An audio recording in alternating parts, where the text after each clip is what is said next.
Hi, good morning, everyone. Thanks again for joining us for our weekly research morning call. So for today, we have quite a few stock counter updates, followed by our usual technical analysis, as well as our Singapore weekly. So without further ado, I'll hand it over to John for Netflix's results. Thanks, Glenn.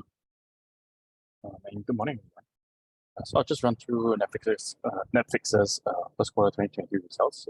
Issued a report last week with the title "Healthy Start to the Year." Next slide, please.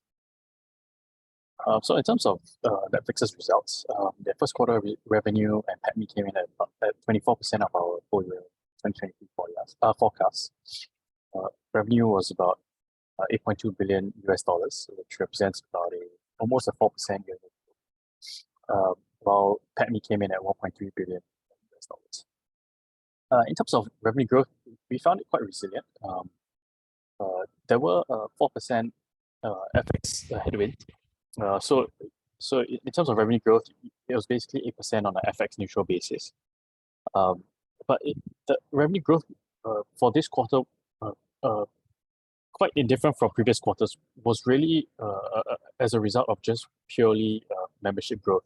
So memberships actually grew about 5%, whereas there were actually price cuts across the board for quite a number of regions, particularly in those that actually monetize a lot less already. So these are regions that are outside of Europe, the US, and Canada. In terms of membership additions, Asia Asia added about 1.5 million members, which makes up almost all of Netflix's membership additions for the quarter. And so this is kind of a good thing, but it's a short-term negative as well because Asia doesn't monetize as well. So you are starting to see this shift in geographic mix and growth mix that isn't really supported anymore by high growth in the US and Canada regions, which on average ARPU is like close to $20 US dollars, whereas if you look at Asia, the ARPU is about half of that. In terms of operating metrics, these are roughly in line with expectations. I mean, operating income beat guidance a little bit by about 5%. But when you compare it, when you compare the margins, they are relatively stable. 21% operating margins were led by incremental benefits from advertising revenue, especially as they started their basics with ads plan. So they are starting to leverage a little bit on higher margin advertising revenue, although it has started at a relatively small scale. They do expect to ramp this up gradually over time. In terms of one of the main negatives that we actually saw is that revenue guidance for the next quarter, second quarter 2023, was a little bit of a disappointment. So Netflix actually guided to revenue growth of only 3.4%. So that's, I guess, a decelerating growth. And there were several reasons for this. The first was a delay in launching their paid sharing initiatives. So they actually delayed the launch from late first quarter and into the second quarter. So initially, if they actually launched it in late first quarter, they would have gotten a full quarter's benefit in the second quarter. But then since they're launching it a bit later, a little bit towards the middle of the second quarter, they only expect to see full benefits in the third quarter of this year. The second reason is, like I mentioned earlier, there's a higher mix of membership growth in lower monetization regions like APAC and Latin America. And the third is that FX headwinds are still expected to continue moving forward. So one of another positive is actually when you look at free cash flow for the quarter, Netflix generated about $2.1 billion US dollars in free cash flow. Which is way more than any other quarter they've ever had so far up to right now. So one thing that the company has actually noted also is that they try to keep about 2 months of revenue, I guess, on hand as cash. So if you just take this number of 2 months of revenue, it works out to be about $5.4 billion US dollars. Right now they're sitting on a cash position of about $7.8 billion. So they've got about $2.4 billion in excess cash, which they could deploy, or rather they could use to accelerate share buybacks in the future. Next slide, please. So moving on to the guidance summary, like I mentioned earlier, the company guided to 3.4% year-on-year revenue growth. And this is about 6% in constant currency. So you still see an FX headwind of about around 3.5%. They are also delaying their rollout of their paid sharing initiative. And they do expect operating margins to be about 19% for the quarter. If you compare it to second quarter of 2022 of around 20%, so it's roughly in line. The 1% difference, they did mention that it is going to be mainly due to FX changes. Given the significant outperformance in free cash flow for the quarter, they did also increase their fiscal year 2023 free cash flow guidance by about $500 million to $3.5 billion. So with that, we still maintain an accumulate rating with an unchanged target price of $388 on Netflix. We still think that streaming should continue to provide tailwinds for the company. At the same time, we do expect margins to continue to expand as they leverage more and more on advertising revenue, which they so far have mentioned that their basic ads plan has been performing extremely well and slightly above their own expectations. So with that, that comes to the end of my Netflix results. I'll hand it back to Glenn for Silverlake. Thank you. Yep, thanks, John. So for Silverlake, it's just a very quick update, mainly on their Mobius cloud banking platform. So just a quick update on this. So for Mobius, we have 4 main points we'd like to bring up, at least for this. So the first one would be in December 2022, which was a few months ago, they announced an agreement with Siam Commercial Bank, which is one of Thailand's top 5 banks. And this was to deploy an innovative transformation strategy with the use of Mobius platform. So Mobius was deployed under SCB's Siam Commercial Bank's micro lending arm, which is called AutoX. And it was designed to reach mainly Thailand's unbanked and unbankable population. So with the use of Mobius, which is available on both hybrid and public clouds as a software as a service or SaaS offering, AutoX was able to deliver new products at a faster speed and lower cost. So one of the examples I'd like to bring up about how this is done with Mobius was that customers for AutoX's customers were able to submit an unsecured loan application directly online with immediate account opening, credit scoring, as well as fund disbursement. And this is quite sort of groundbreaking, as new products can be launched in a few hours by just defining parameters such as loan type, fees, and price, etc. So currently, what's happening with the traditional banking, core banking, would be that it requires the programming of new code to add features or create a product. So this will take much longer than with a cloud-based sort of core banking such as Mobius. So for AutoX, they have targeted a loan portfolio of around 70 billion Thai baht by 2025, and this is generated from potentially 3,000 sales points. And it's also on track to reach its targeted IPO by 2027. And we feel that Silverlake has at least shown the proof of concept with this significant reference site for Mobius, and we could see more increase for the rest of 2023 from different customers. The second point I'd like to bring up is that there's also a potential for replacing core banking systems. And how this come about is because Fidelity National Information Services, or in short FIS, which is another core banking system provider, they have 5 to 6 banks with core banking systems approaching the end of life by end 2023, so end of this year. And this is all in the region, so in the ASEAN Asia region. And this represents a very big opportunity for Mobius, as Silverlake now can offer Mobius as a core cloud banking system to these banks.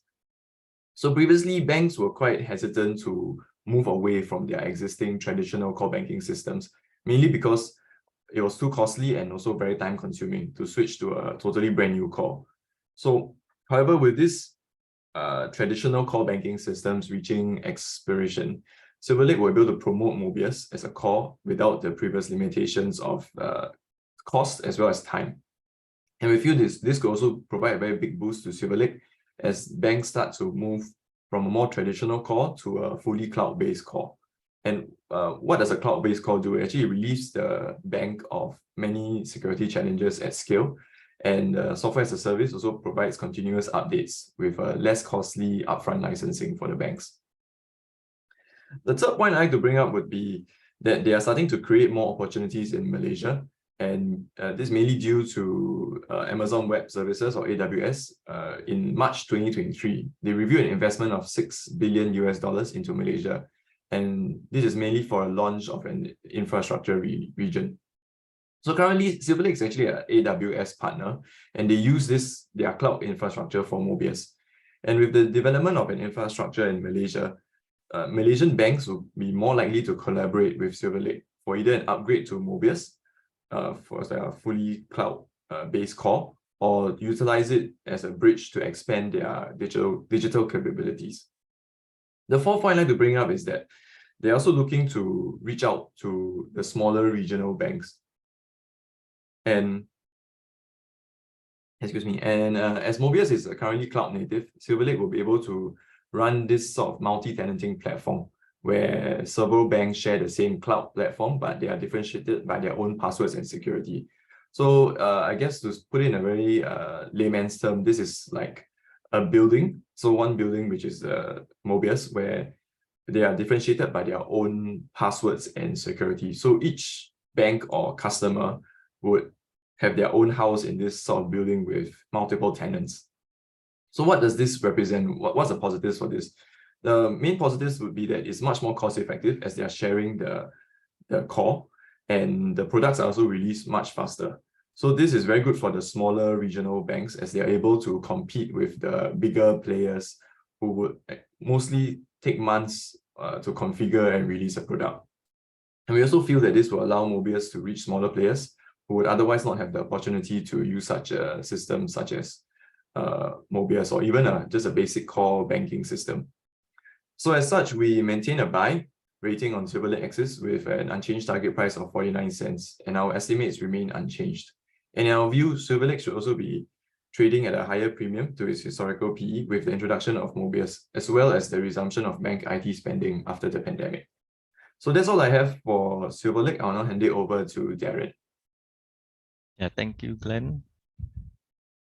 Yeah, so Keppel DC REIT issued their first quarter business updates last week. Yeah, so the title of the report, Resilient Demand with Tight Supply. So for the results, the gross revenue was higher 6.5%, mainly due to the contributions from the acquisitions of the Quantum Data Center 2 and the building shell of Quantum Data Center 3.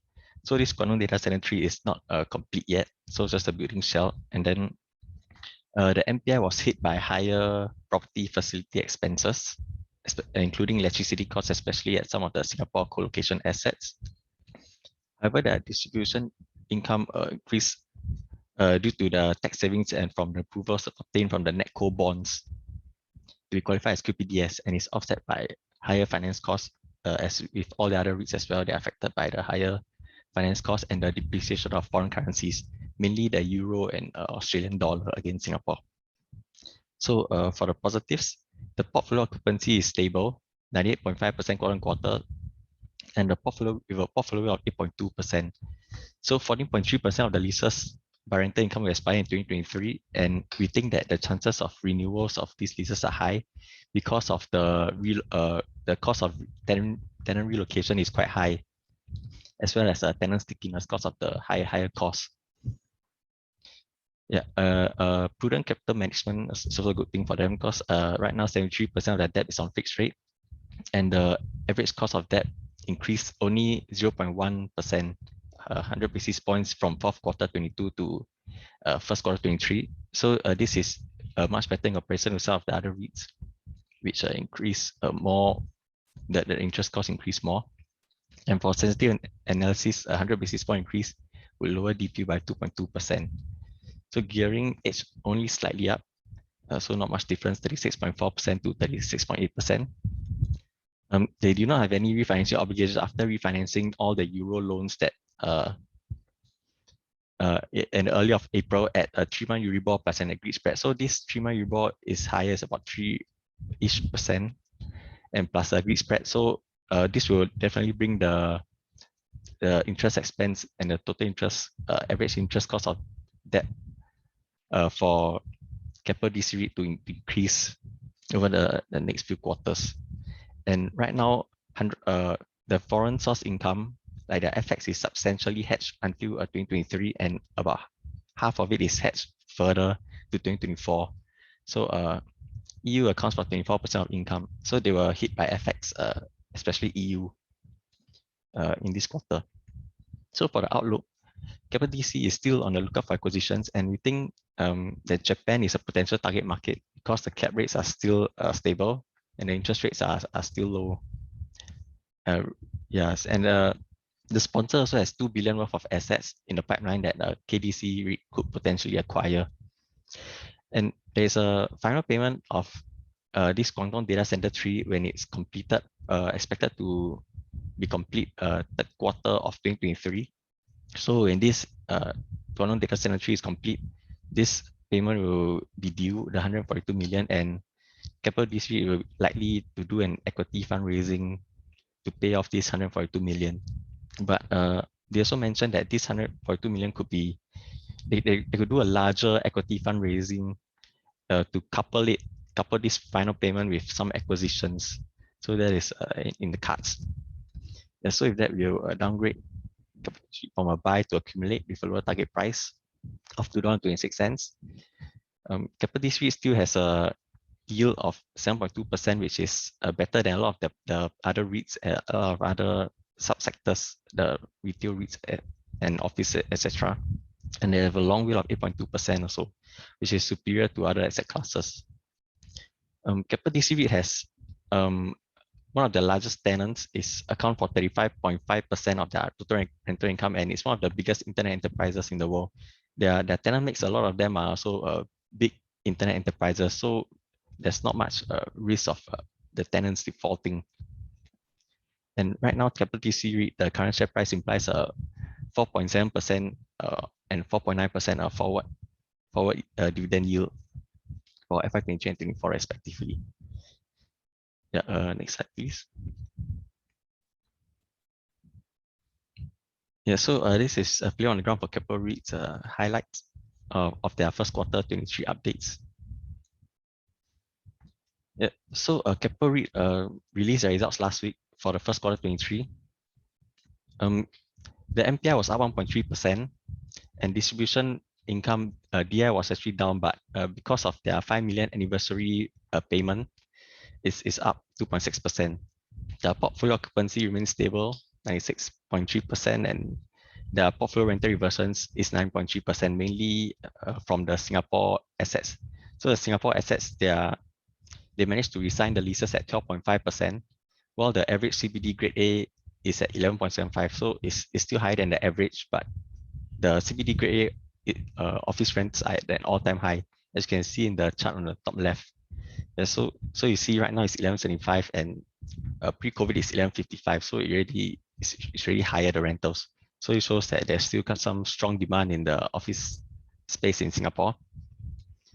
However, look at the other note or graph at the bottom left. There's a lot of upcoming supply coming from IOI Central Boulevard Towers. So historically, about 600 to 800 square foot per year of new supply will enter the market, but this Central Boulevard Towers is about double of that supply. So this might kind of cool down the market with this new supply of big supply. And Keppel REIT has an all-in debt cost of 2.86. It rose from 2.29. So you can see previously Keppel DC only increased by 100 basis points, and for Keppel REIT increased 0.6%. So 75% of their debt is on fixed rate, and their gearing is at 38.7%. Their physical occupancy for Singapore is strong at about 80%. Australia is still lagging about 50%.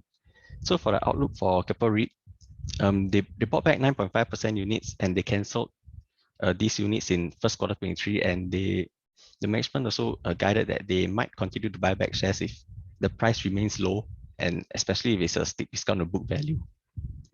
And we expect a single-digit rental reversions going forward because of the higher base for the past year. And right now, their focus is on capital management and not so much acquisitions and divestments front. So right now, Keppel REIT has a FI dividend have a dividend yield of 6.6%. Yeah, next slide, please. Yeah, so we hosted Sabana REIT last week for Podium's webinar. So these are some highlights. Yeah, so Sabana REIT is a non-rated counter. It's an industrial REIT assets in Singapore, and the portfolio occupancy at 92.6%. It increased from about 91% in the previous quarter. So the industrial sector is quite strong and resilient, as we can see that it's a 12 positive quarterly rental reversion, the 12 in the past 12 quarters. So that means every quarter is positive, and for the past 3 years. And the first quarter is rental reversion was at 13.6%, and increased from and fourth quarter is 17.4%. So both also double digit rental reversions. On the capital management front, they are 33% geared. 80% of their loans are on fixed rates, and their cost of debt remain flat. They also do not have any refinancing obligations until fourth quarter of 24. So the highlight from their results and as well as the webinar was that there's still strong demand for warehouse and logistic properties, and it's coming mainly from the 3PLs, third-party logistic providers, even though e-commerce as well as the government warehousing from all the COVID supplies is slowing down. And yeah, so the e-commerce is also not as strong as COVID period. But these companies, they are seeking an omni-channel strategy, and they are outsourcing their logistics and warehouse requirements. That's why you see a lot of demand from these 3PLs. And they also partnered with Keppel Energy as a Service to be one of Singapore's first carbon neutral REIT. Yeah, so 4 solar panels will be installed in 4 of their properties, and Keppel will provide all the capex, and Sabana REIT will buy electricity from them after the completion of the solar panels, and they'll get a preferential fixed rate, so they'll save costs on that front. And for the outlook, there is a lot of supply coming from JTC within the next 2 years. So there's a bit of headwind on that front, especially since when there are any big major potential tenants, then JTC might just lease out their own properties to these bigger tenants. So there's some headwinds there. And right now, Sabana is trading at a dividend yield of 6.7%. Yeah, so that's all for me. I'll hand over time to Meow Meow. Thank you. Thank you, Darren. So move on to Lendlease. Next slide, please. It's a retail REIT with 1.59 billion market cap. Its assets are mostly in Singapore, namely GEM, Silverlake at Somerset, and Sky Complex Milan, which is a Grade A office in Italy. Their portfolio is valued at 3.6 billion and backed by the sponsor, Lendlease Corporation Limited, which is a part of the Lendlease Group. Here's a brief update of the lease structure. First one is Silverlake. It has a WALE of 2.1 years with annual rental escalation of around 3%. And GEM with WALE of 9.2 years, rental review once every 5 years. And Sky Complex Milan, which is fully leased to Sky Italia till May 2032. Its annual rental review is based on 75% of estate CPI variation. Next slide, please. And some updates for the asset. Silverlake, we expect a 30% decrease in capex due to Live Nation taking majority of the space in Greenfield. LREIT is also switching utility contract to lower cost government contract. And they has now positioned themselves to be the incubator of new brands, a platform for businesses diversification from onshore to offshore.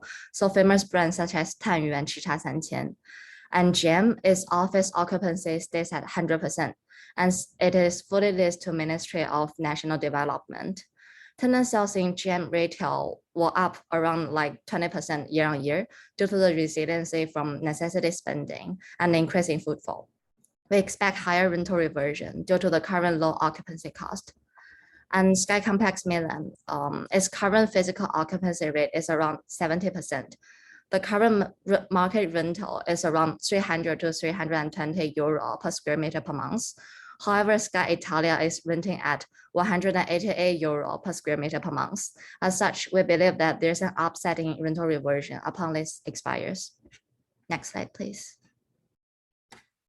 So moving on to the investment merits, we break down into organic and inorganic potentials. For the organic growth, REIT is expecting new tenant Live Nation to be fully renovated at the end of 2024. With capacity of more than 2,000 concert goers per event, 4 events per day will translate into additional footfall of 1 million per year, which is around 2.5% of the total 313 footfall. So we expect more than 90% of the tenant would be benefited from the concert. And REIT is also gradually deploying its additional plot ratio of 10,200 square feet, which is 3.4% of the total net lettable area of 313. If REIT is to deploy all of them, we believe that the plan is to convert level 7 and level 8 into retails, which the additional plot ratio and the presence of Live Nation would expect an increase of NPI of around 2%. Furthermore, as we mentioned before, we expect an annual rental escalation in Sky Complex Milan of 5.7% based on the 75% of the March 2023 CPI growth. For the potential inorganic growth opportunity, after capping the gearing at 45%, REIT is estimated to have debt headroom of around 207 million, which allows for piecemeal acquisition of a small stake in PLQ Mall or Parkway Parade. As Singapore remains its focus, we believe REIT can acquire 6.2% of the PLQ Mall or 14.7% of Parkway Parade, assuming their cap rate at 4.5%. Last but not least, we like its attractive valuation. Based on 2% of the terminal growth rate, we reinitiate with a buy recommendation, and the DDM-backed target price is 91 cents. We increased the cost of equity to 7.6% to reflect the higher interest rate. We expect FY23 to FY24 DPU of 4.63 to 4.78 cents. That's all for me. With that, I'll hand over to Peggy.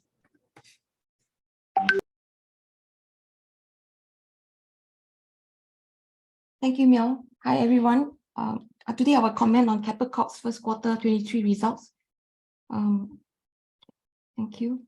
Okay. We have downgraded our call from a buy to accumulate due to the recent run-up in the share price, and also a few factors that the market has factored in, which might not be realized in the near term.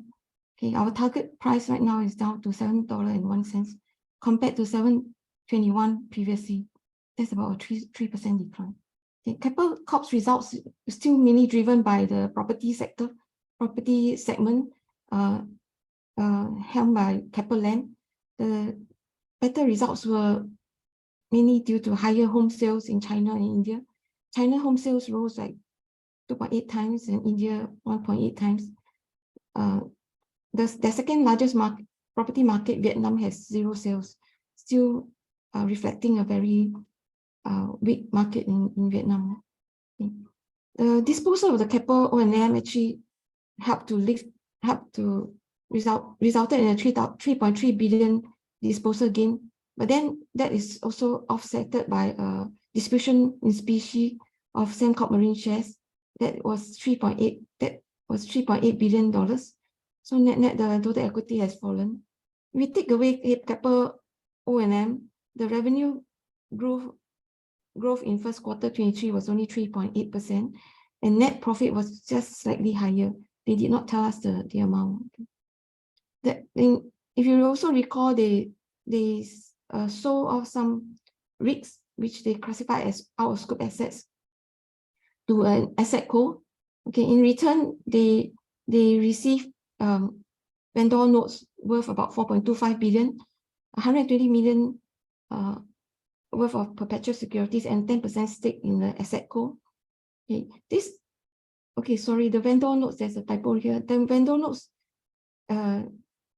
generate an interest income of 4%. The perks is 10%. The thing to note is that this interest accrued to Keppel will accrue in its balance sheet, as income in the P&L.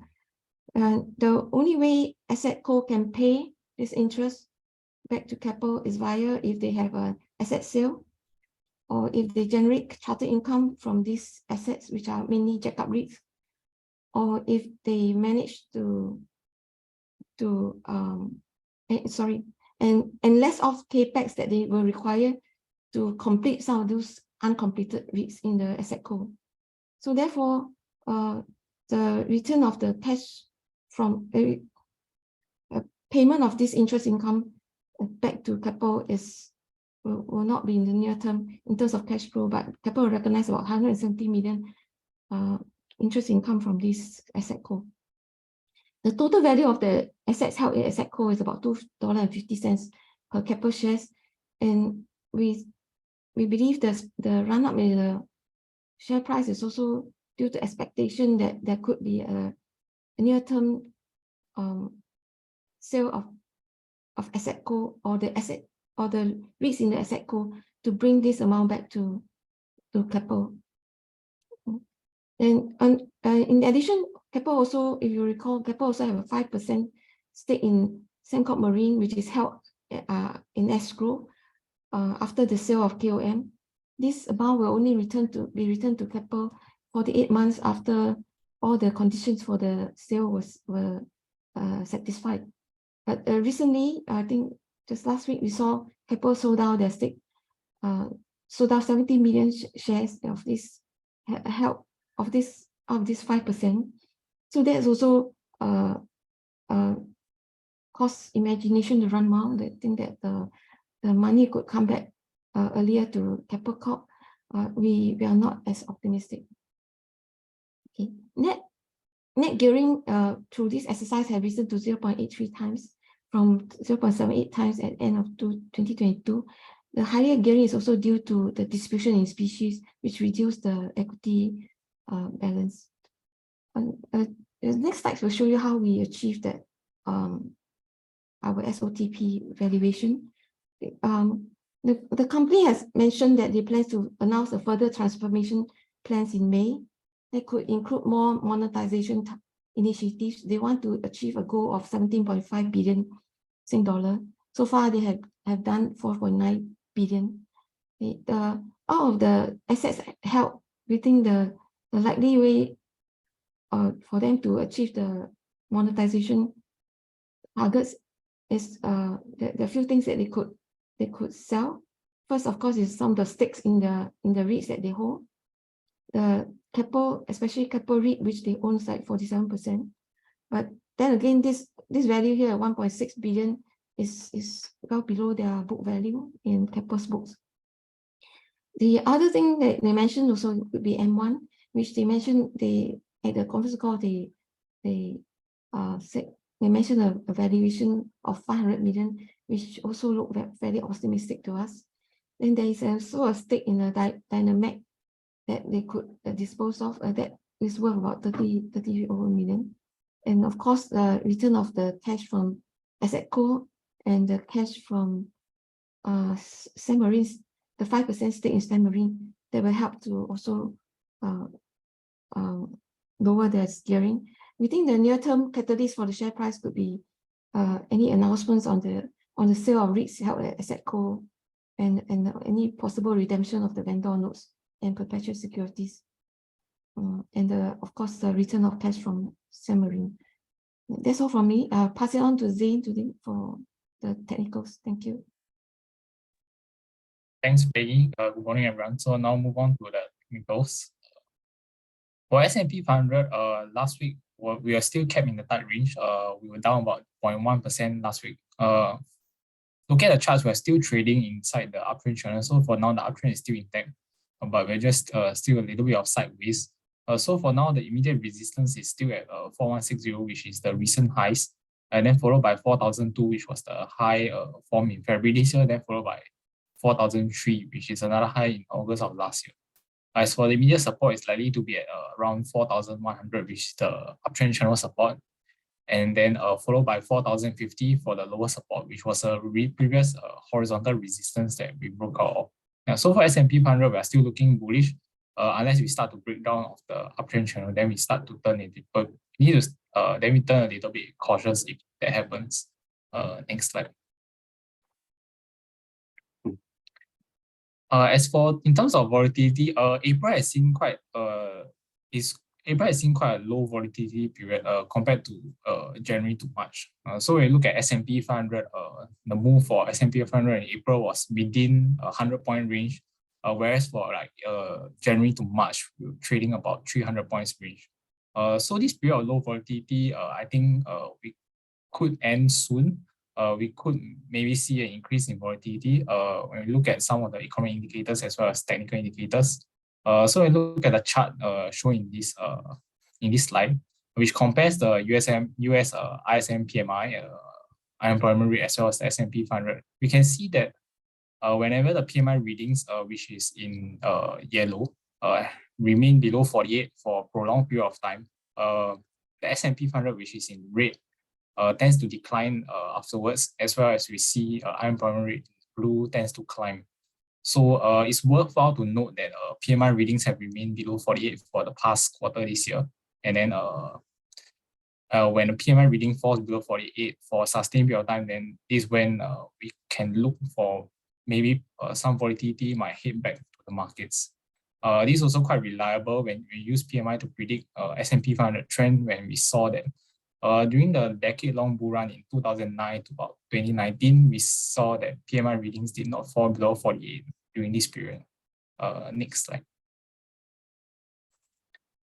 Then when looking at the non-farm job openings as well as the unemployment rate relationship, where we saw in the chart, the unemployment rate is in red while job openings is in blue. Whenever the job openings start to taper off, we saw that the laggard unemployment rate starts to climb. Also, for now, the job openings have started to trend a little bit downwards, but unemployment rate is still steady. So if that continues, we could see some more unemployment rate climbing up and bring a little bit of volatility to the markets. Next slide. Then in terms of credit conditions, it's starting to tighten as well. When you look at the recent NFIB small business survey, so the blue line is it shows the percentage of small businesses reporting that credit is harder to get compared to last time. You can see that it's starting to climb, and then it is further supporting the reversal in a trend since the lows were marked in 2020. The 12-month moving average is also climbing, turning up as well.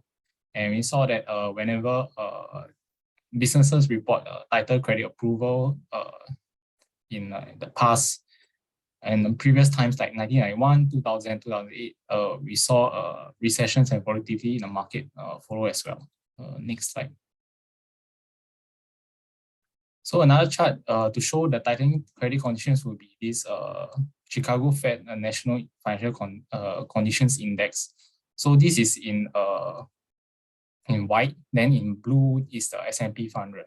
So we can see an inverse relationship as this financial conditions index start to turn up. We can potentially see S&P maybe start to retreat a little bit as investors remain concerned about the banking sector as well as the tightening financial conditions. Next slide. Then when we look at the current market conditions, it's also flashing signs of greed.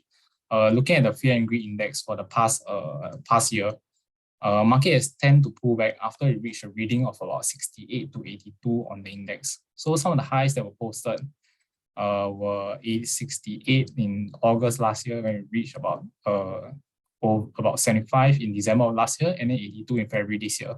So currently we are at 65. So we could see a little bit of pullback in the markets if we continue almost with this trend. Next slide. Then when we look at the VIX, the volatility S&P 500 index, which is also the fear gauge. So the chart actually shows the trend of the VIX post-pandemic. You can see that the reading is at its lowest in more than 2 years, which dates back to January 2022 in orange. So currently we are at very low levels for fear. And then we are also very close to the post-pandemic lows, which is near 14, highlighted in blue in the chart. So currently we are at low volatility period. Volatility tends to move from low to high and high to low. So we could expect some form of volatility come back in the markets soon if we rebound from these support levels. Next slide. So in conclusion, the recent rally in the market is also does not show an accurate picture of the strength in the market. It's led by a few bigger cap names and low breadth in the market since 2005. Investors could see some form of volatility come back since the VIX is at its lowest in quite a long period, and we're currently at a stage of greed in the fear and greed index. Economic indicators and also current credit conditions suggest some form of downturn ahead, and thus investors should brace for some volatility ahead. So that's all from me. I'll now pass on my time to Paul to talk about Singapore Weekly. Thanks, Zane. Next slide. So we just move on to some of the key macro for last week. In Singapore or SG, we had some data on private residential sales, new launches. There was about 400 units sold in March, and this is still down 25%. Although, as you remember, 2022 was already a weak year, so 2023 the volumes are still shrinking. So year to date is still down about 30%.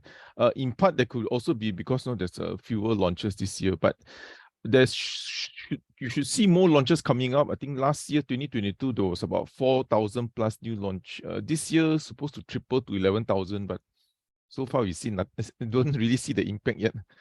So in terms of exports for Singapore, it is still weak, -8%, better than February, but this is mainly because there was a spike in pharmaceutical exports, but that's very volatile, very hard to trend those numbers. But electronic exports in Singapore remains sluggish. It's down about 22%. And this follows up from the weak 26% the prior month in February. In the US, there was more signs that employment is slowing down. So this is initial jobless claims. So these are first timers looking for unemployment benefits. So this is trending about highest levels in more than a year. Then, of course, we have the Fed vice chairman, of course, the second most important person after Powell. I think he clearly states that there needs to be another rate hike coming because he says that inflation is still too high. We need to use our monetary policy to cool it down. Then, although he acknowledges there's some tightening of credit conditions, but I guess he doesn't care. And he just says that labor market remains tight. So you should expect at least 25 basis points in the next second or third FOMC meeting. Another weak data point coming out from the US has been container airport volume imports. This is something that we measure just to get a gauge of global trade. So from the Long Beach port imports out of LA, the March container volumes are down about 30%. And falling off from also a very weak February. So you continue to see global trade slowing down quite sharply.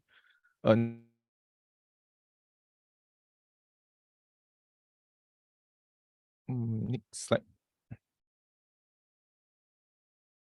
Okay, in terms of our tactical views, we are negative for the market because the Fed is still raising rates, although there's more and more signs that growth is slowing down. So one more rate hike is clear, despite the economic growth decelerating. So I just mentioned that. So the only one growth theme that we do see is China. So China released last week a slew of economic data. So we do see consumption picking up. So retail sales surged 10%. New loans.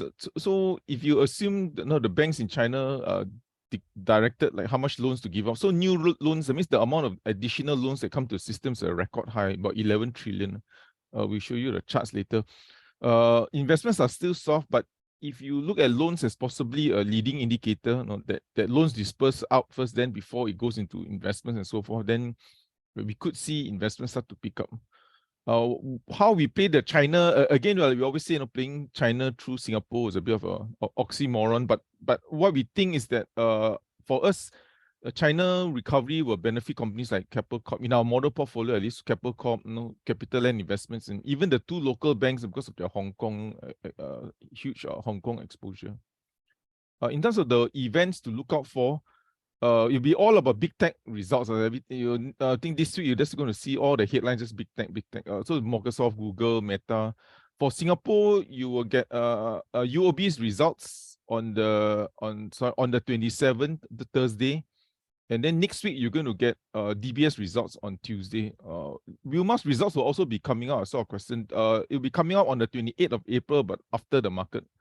Another key thing to note is also the US core PCE. So this is the last gauge of inflation before the Fed decides on rates. Unless this number spectacularly collapse, which is unlikely because the core CPI already quite stubbornly high, you should expect at least 25 basis points hike in interest rates. For this week, the event we have would be KTMG. Yeah, thanks. Next slide. So this is just an illustration of the export growth. So on the left is Singapore exports. You can see it actually is pretty extremely weak. If you look at the red line, which is electronics, this is back to global financial crisis kind of weakness, or even the pandemic weakness of the red line. You can see this is year-on-year performance. Then if you look at just the port activity, that means the amount of container volume that comes through LA ports. This is one way we gauge US consumer demand for goods at least. You can see that the red line also year-on-year growth is drops back to almost like global financial crisis. So in a way, we think that at least if there is a recession, at least it's happening more on the manufacturing sector for now. Next slide. So we have two slides just on China. China got like, I think we can put like 50 slides, but we just pick some we think is more relevant. So for China, there's the 10% bounce in retail sales. You can't really see on the left chart because this is a moving average. And then you can see on the right here, this is new loans. I think it's the amount of loans being dispersed. In the first quarter, we saw at least 11 trillion. So you can see this spike. So this is typically a bit of a lead indicator when there's a lot more liquidity injected into the economy. Then they'll be gearing up. Of course, it's not a positive thing in the long term, but at least they will gear up just to give additional consumption and investment demand. Next slide. The weak spot is still investments. So if those who especially important chart is on the left, especially for commodities. So commodities did well, when China's fixed asset investments, namely property or infrastructure, was growing, in 2006 or 2008, like 30%. That's when the commodities did well. Then it collapsed. Then right now it's trending about 5%. It's not especially robust, but at least there's still growth. But if lending picks up, then you should see this being rising. Property sales totally collapsed in 2021, 2022. You can see year on year, it went negative. There could be some bottoming out now. So this residential space, so there could be again hard to predict property, but at least it start to bottom out because it can't continue to decline, I guess.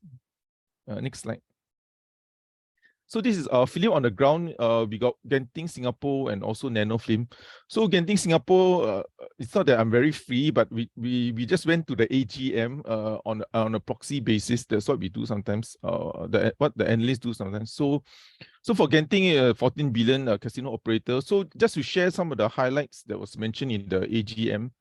75% of the business is outside Singapore, and they just wanted to emphasize that they really depend on flight activity coming back to Changi because 75% of the business comes outside Singapore. Right now, the occupancy is 80%, and flights from China is still slow.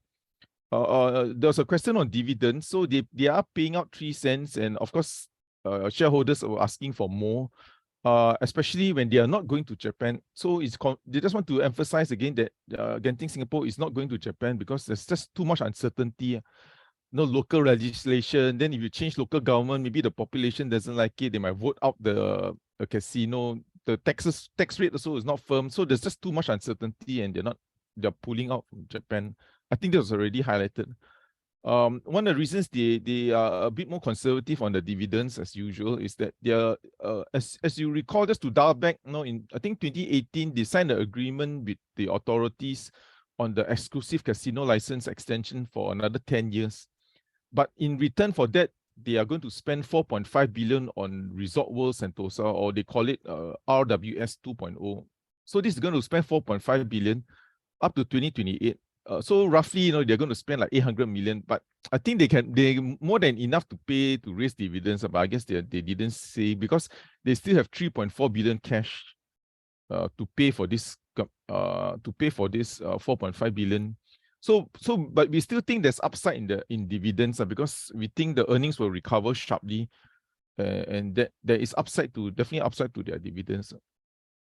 just to give some color what they're spending on, I guess if you're a big fan of Minion Land, there's a Minion Land coming up in N24, and they are going to triple the oceanarium. It used to be it was a previous name, it used to be the huge aquarium, but they're going to triple the size and change the name to oceanarium. I guess because it's so huge now, like an ocean, I guess, I don't know. In terms of the licensing, they are supposed to get this 10-year exclusive to 2030. But I think with the pandemic, there's a good chance that this should be extended because 2 years of shutdown, or 3 years of shutdown is only reasonable that the authorities extend this exclusive license since they're not operating for that 3 years. There was some news that Thailand will be announcing a casino, but for them there's no process, and there's a pending election, and who knows if the election changed, then everything changes again. And you're also not sure whether the population is in favor of a casino. So it's still very early stage. But of course, every casino operator is going to be interested in this. So in terms of the outlook, we think there's still room to grow, and the growth can be robust for Genting Singapore because the China visitors have not returned. Just to give you a sense, so Marina Bay Sands or Las Vegas Sands, the listed company, so this is the table on the left is just some of the operating metrics for Marina Bay Sands. So you can see the blue line here, which is the mass market, the non-VIP, people like us, people like me, at least, if you want to gamble, we go to the mass market. So there's either slots or tables. And I'm not sure who is this, but the revenue, you can see on the blue line, the revenue has jumped to record high. So this blue line is now even higher than pre-pandemic. A lot of it is slot machines. Again, not sure who's playing all these slot machines. The VIP is also doing well. So this, we call it rolling volume. So VIP rolling volume means it's those VIPs that go and, VIP normally have a special chip, a gambling chip, not like mortals like us. But so for them, they will change the chip, and then this shows that it is back to pre-pandemic. So on a year-on-year basis, the VIP chip, at least for Marina Bay Sands, is up almost 300%, and is virtually flat versus pre-pandemic. So in conclusion, you can see that gaming revenue has bounced back very strongly, and this is even before China comes in for Marina Bay Sands. So although Genting doesn't really report quarterly, it's not. But what we can see at least is that you should expect some very strong numbers coming from Genting Singapore, as what can be seen from Marina Bay Sands. Next slide. So this is my last one for me on nanofilm. So nanofilm, for those who don't know, they do surface coating solutions. So what they do is that they will coat any surface at the vapor level. So it's like little molecules that will drop on. Let's say they want to coat, I don't know, a phone. Although they don't actually coat the whole phone, but let's say they want to coat the whole phone, they will spark something, and there will be molecules that will land on the phone to coat it at a micro level. So the results wasn't really strong. The revenue was down 40% year on year. There were no other financials provided, but you can assume if they are not loss-making, but the earnings will definitely have collapsed at least more than 40%. So when you look at nanofilm, they got the main business is called AMBU, which I can't remember what it stands for, but it's mainly consumer products. So this is where Customer Z is. Customer C is the largest smartphone producer in the whole world, based out of the US. So I guess we know who that is. But so Customer Z, so one of the reasons it's big is that the wearables for Customer Z is down, and laptops and tablets is also weak. Phones also drop, but drop less. So in a nutshell, for that part of the business, which is 75% of the revenue, basically just softer consumer demand. And then what they did mention is that even though the inventory is running down and there is some gradual ramp up, but it's still very soft. So we think even second quarter should also be weak. IEBU is for equipment. So they also produce equipment for those who want to go into this so-called nano coating. That is also weak because the customers are assessing their end demand and they are cautious in their own capex. Shouldn't be the typo here, is not own demand. They are cautious in spending money since end demand is so weak. But investors are hopeful that there should be a rebound in 2024 because of this joint venture called Apex Tech. So if you recall, a few months ago, they announced that they are going to do electroplating for CATL, I think the largest EV battery maker in China and in the world. So they're now at the qualification by third quarter, and they should have small volume this year, and they should get a major ramp in 2024. So on paper, at least, this is a very strong solution they can give, because right now some of the components there are done electroplating, and when you do electroplating, you need a lot of acid. It's very expensive, very hazardous, and China is not giving out so many approvals for this. So, but when you use this coating, it's just going to replace electroplating. Another thing they're doing is a lens, and they said that it's going to prevent reflection and so forth. Yeah. So they have not changed their outlook. So they gave a guidance last year that their 2025 objective is to hit 500 million revenue and profit of 100 million. 2022 profit was 44 million. So they have not changed their objective of hitting this. I'm not sure if it's a guidance or objective, but they call it objective at least. Yeah. Okay, that's it for us. I think we can move on to Q&A. Thanks.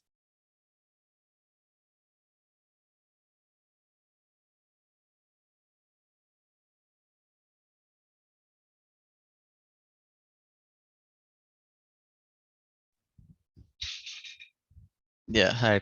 I'm not sure what's wrong with my camera, but I'll just start with the questions. The first one is, please comment on the fundamentals of Mapletree Industrial has been stuck in this range for a while. Yeah, so Mapletree Industrial, they released their results quite some time back, 3 months back, 2-3 months back for their third quarter FY results. And then next week, or rather end of this week, they're releasing their full year results. So we'll get more details there, but their 3Q FY is kind of within expectations. Yeah, so their portfolio is like 50% data centers, and their geographical space like 50% in NA and 50% in Singapore. Like NA meaning North America. Yeah, then their financials also, the cost of debt increased by 40 basis points for that quarter, which is two months ago, that quarter. Yeah, so I don't really see any red flags with Mapletree Industrial, but the results were kind of in line with a lot of the other REITs as well. They were all hit by higher interest expense, and a little bit of the property operating expense costs also increased. So yeah, that's the latest. But for more updates, you have to wait until the FY results. Yeah, but for Mapletree, we don't cover. Yeah, so that's all I can comment for now.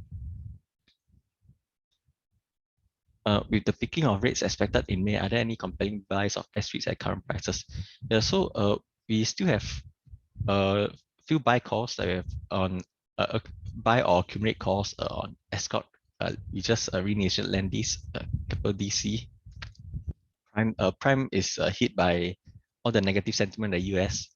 But in the long run, after all these pass, especially all the negative news, like the gateway cities, the assets, the devaluation, the vacancy rates, etc. After all these pass, we think Prime actually is still not too bad, because right now they're trading at like 0.4 times price to book. Their NAV is at like 70 cents. So they're trading at steep discounts to their book, and they're also hit by their peer Manulife US REIT. Yeah, Manulife has some issues there. I think it's not new, everybody already knows their issues. So usually all these listed US REITs, they will trade in line with, or rather the sentiment will affect each other. So if one is hit, a lot of the other two US listed REITs also will be affected. It's hard to see one go down and the other go like that, the share price movement rather go in different directions. So yeah, that's my take on the picking of rates in May, that the compelling buys.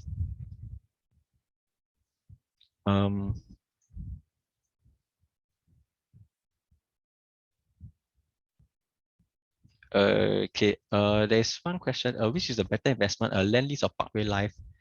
Yeah. So just looking on the stats, I think later Lendlease maybe Miao can talk a bit more about it. But for the comparison, just by price to NAV, Parkway Life REIT, even though the share price corrected so much, it's still trading at like 1.6 times price book, I think, compared to Lendlease.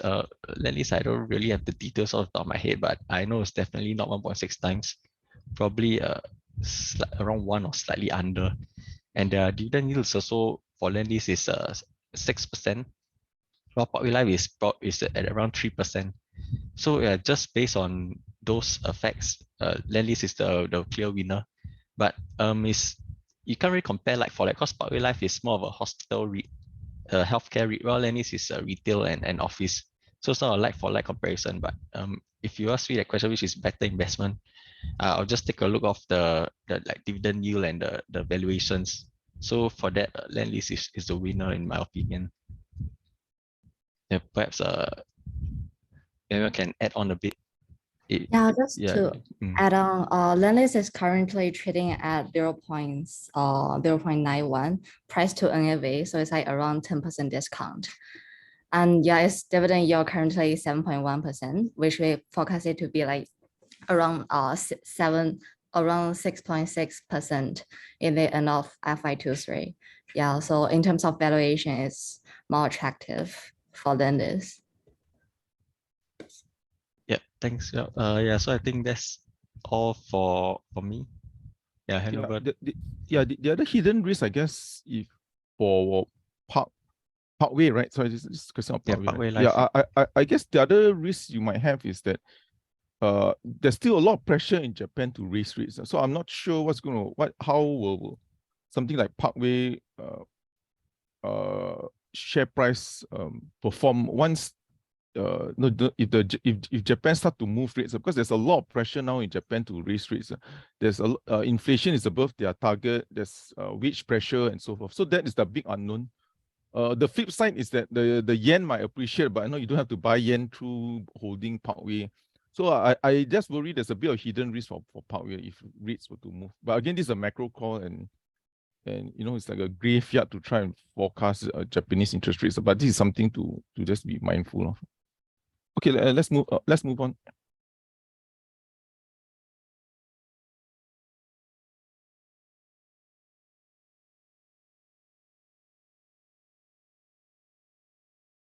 Okay, let me just take this question. Nanofilm 85. Oh, so sorry. I think it's a typo, but for me, because we don't have coverage. My apologies. The Nanofilm slide, it's supposed to be the current price. I'm not sure. Maybe I saw wrongly. 875. It's supposed to be 150. Yeah. The Phillip on the ground, when we mentioned the word, can someone put the Nanofilm slide? So when we mention not rated, what it means is that we don't have coverage. It's a typo for me, so apologies for that. It should be 150. Non-rated means we have no coverage, so there shouldn't be any target price. But we are just like as usual. No, sorry to keep repeating this. We are just giving everyone an update because not everyone has either opportunity or time to attend their briefing. So just that you give you a flavor. What were the key things being discussed in the analyst briefing? Yeah. So sorry. This my mistake. Is a typo there. Okay. Let me just take on some before we move on to the rest. Okay.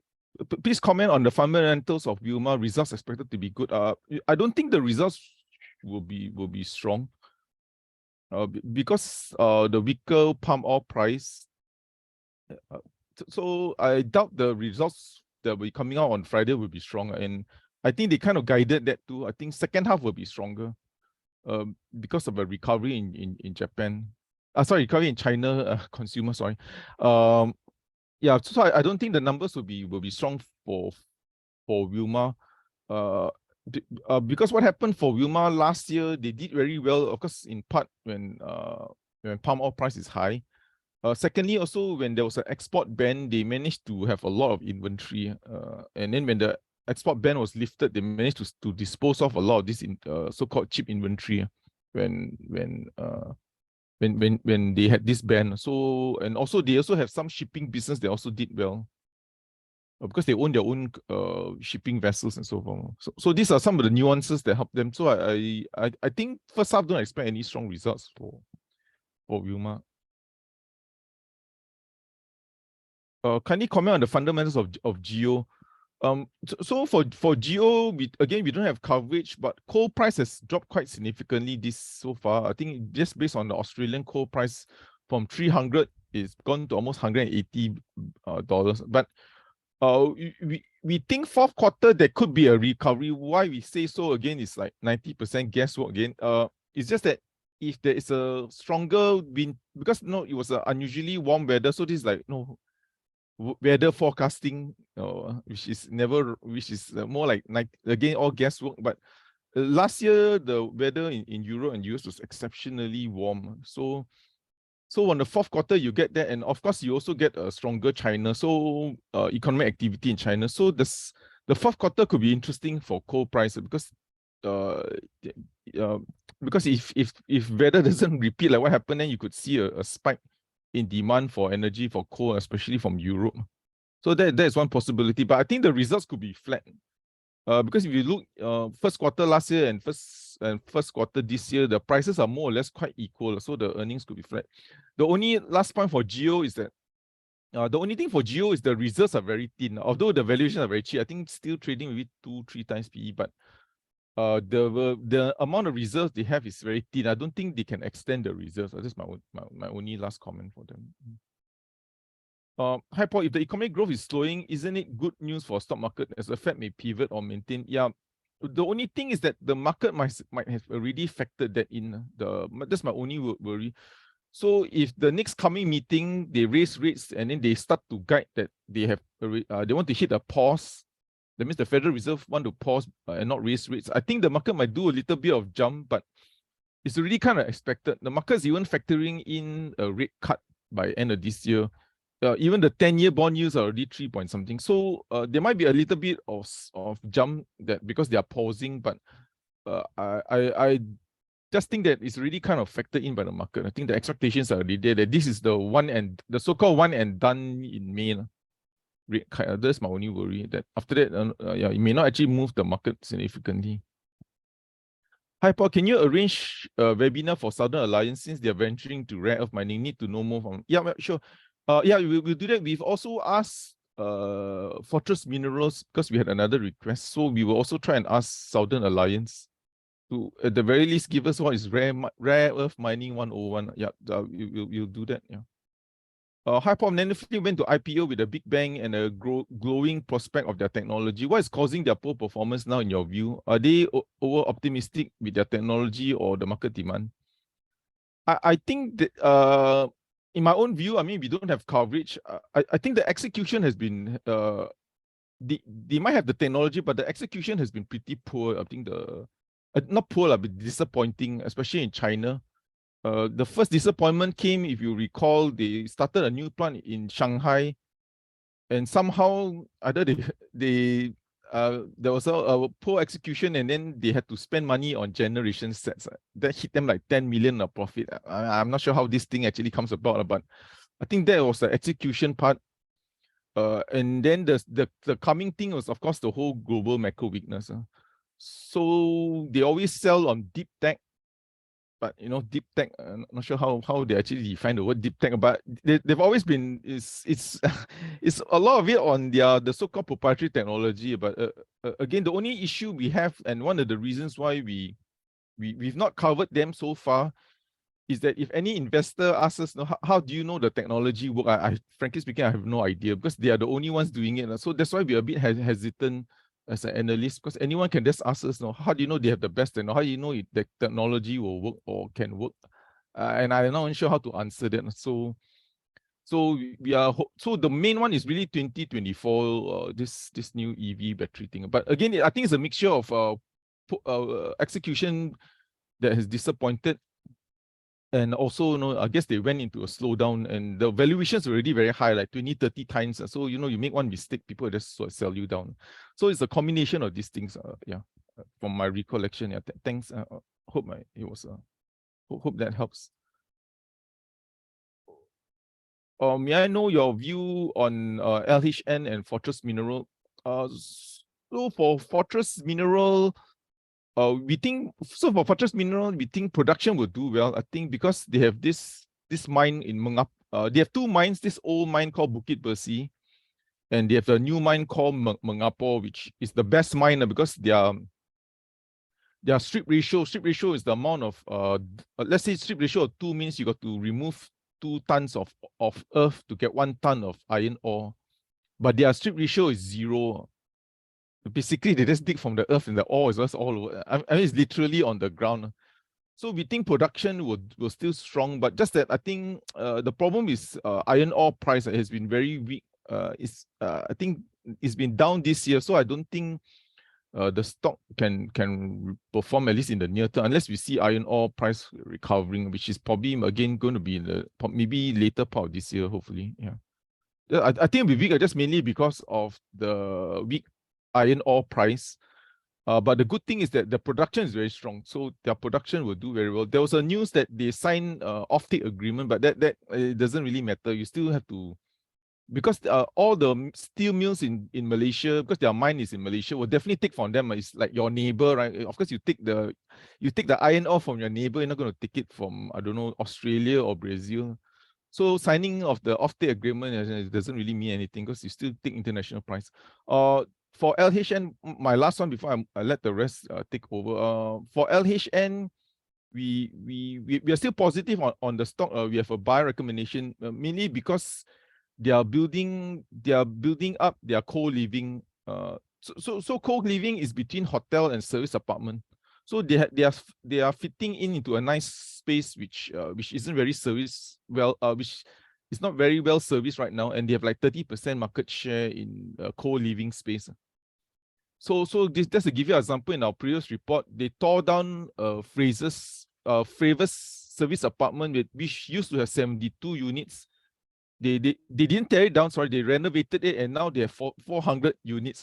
Okay, I'm not sure how they did it, and of course it's smaller, but they managed to kind of economize it and make it more make it into more co-living. That means make it more affordable for everyone to stay.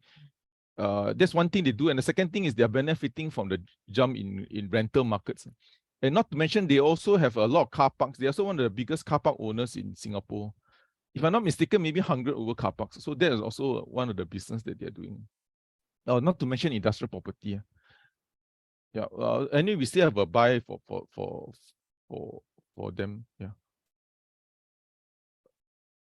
Okay. I think I hand over to the rest. Yeah. Yeah, I take over from here. Okay, there are 2 questions on Keppel KIT. I think I will take this on since it's part of Keppel. The KIT, today is the last day to trade carbon rights.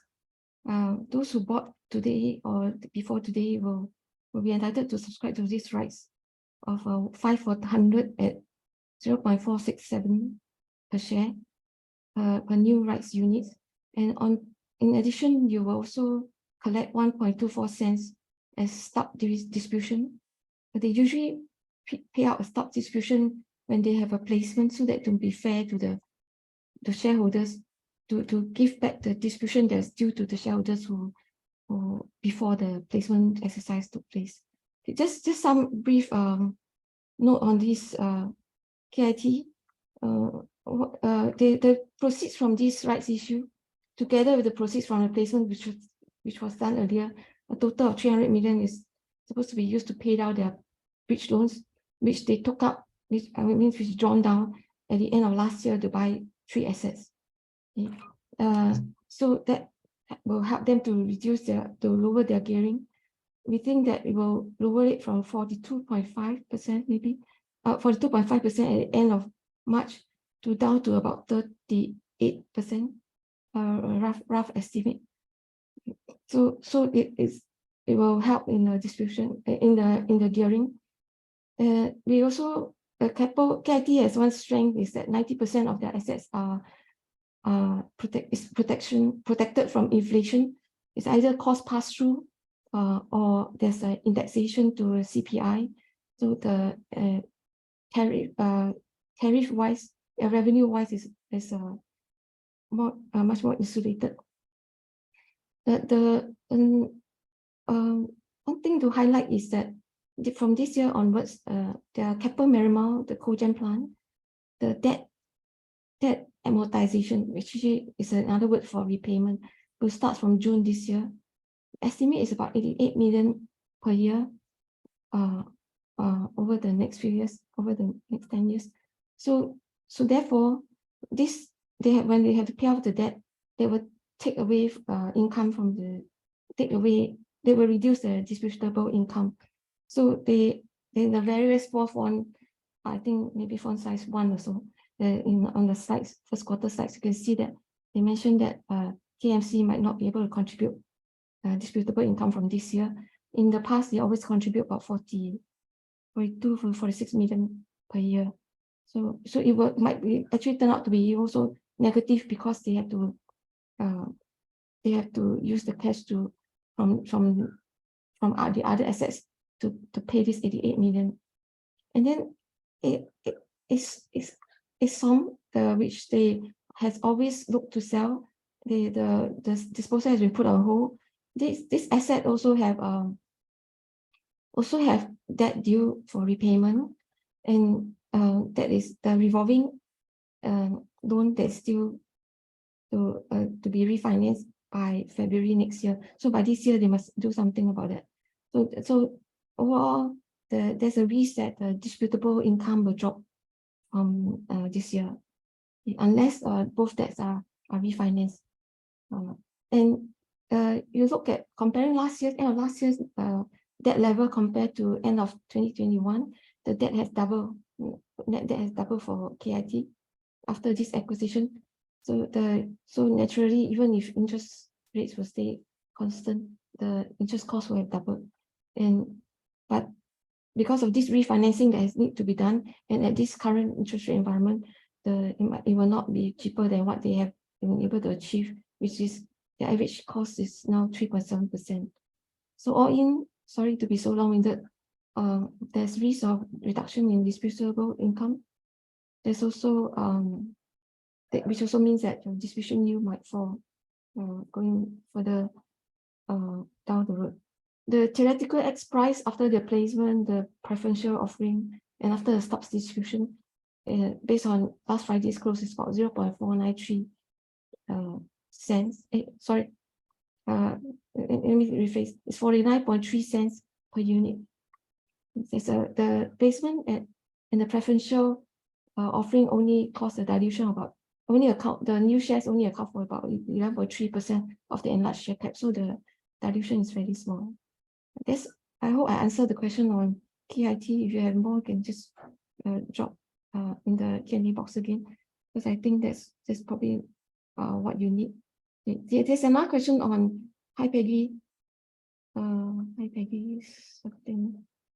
He asked me what do I think about the EAAS model adopted by Keppel. EAS, Energy as a Service, which means you subscribe and then you pay only when you used it. Okay, I think my colleague Darren, when he present Sabana, he clearly described the model, and it was quite clear from his description that this is not so favorable for Keppel, because they will have to incur the cost for installing the hardware on Sabana's rooftop, and then when Sabana use any of the energy they draw from the solar panels, they will pay Keppel. So the fixed cost upfront is going to be higher for Keppel. For that, it doesn't gel with the asset-light model. So over time, we think these solar assets might be, I don't want to use the word sharp, might be divested or monetized. Monetized to another vehicle. I hope I answered that question. That's all from me. I pass it on to my colleagues. Thank you.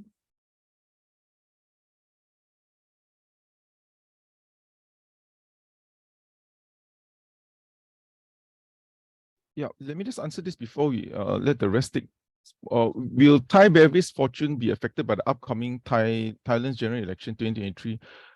I wouldn't say fortune. Okay, in the near term, this actually comes from the management themselves. Usually when there's upcoming election, there tends to be a bit more activity.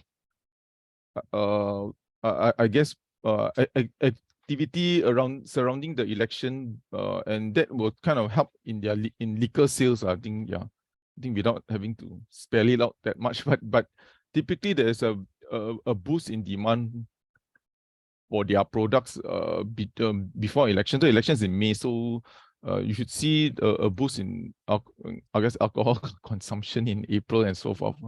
This comes from them. So my only worry is that it's always the customs duty is always something to worry about for Thai Bev.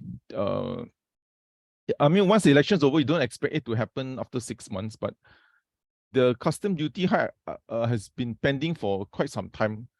I can't recall the last time, but it's been unusually long since they got a custom duty hike. So there's something just for us to monitor. Excise duty hike, excise duty hike for alcohol. But the general election in general should be good for consumption for them.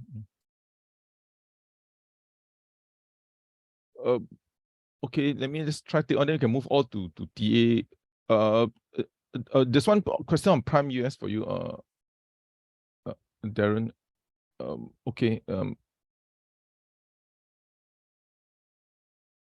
And also, I think the rest of them are for you. For Keppel Infrastructure REIT, this one I don't think we can give you a good. I mean, for me at least, not sure Peggy, but for me, I don't really have a good answer right now on Keppel Infrastructure because I haven't followed them for quite some time. Yeah, but I'll leave it to Darren to take on the. Oh, okay, let's take on this one. Last one there. If interest rate forward is largely priced in, is TLT still worth investing in? So for TLT, the peak was about $170, but we think a pause has been priced in. Whether a cut by the Fed, that has not been priced in. I think like one in May and one and done in May. I think that one is priced in, but whether there's a cut, I don't think the market has probably priced in then. And it might probably only bottom if you see the Fed maybe cutting, or at least you get this raft of negative economic news coming up from the US. Then I think that is then we think maybe the bond or interest rate might have part of bottom or priced in. Until that, I don't think the TLT has priced in the direction of interest rates. Copper is on the tear. Any Singapore company going to this commodity? The only one is probably Fortress. They bought something in East Malaysia, I believe. There's copper there, but it's going to take a few years to develop it. One other way to play, again, this is not a recommendation, but there's this thing called the Big Six green commodities. Yeah. There's an ETF for it. Again, the Big Six green metals are the copper, cobalt, aluminium. So that's another way to play this so-called EV team. But again, this is not what this is not a recommendation for us, but this is something, another team that they like to call the Big Six green metals. What's the copper, silver, aluminum, nickel, lithium, cobalt. Yeah, but the only one in Singapore is actually Fortress Mineral, but it's going to take some time because they plan to, I think they eventually want to develop the copper reserves that they find in East Malaysia. Okay, what's your view on venture fundamentally? I think it's going to be soft. I don't think any electronics company can avoid this kind of softness in electronics demand.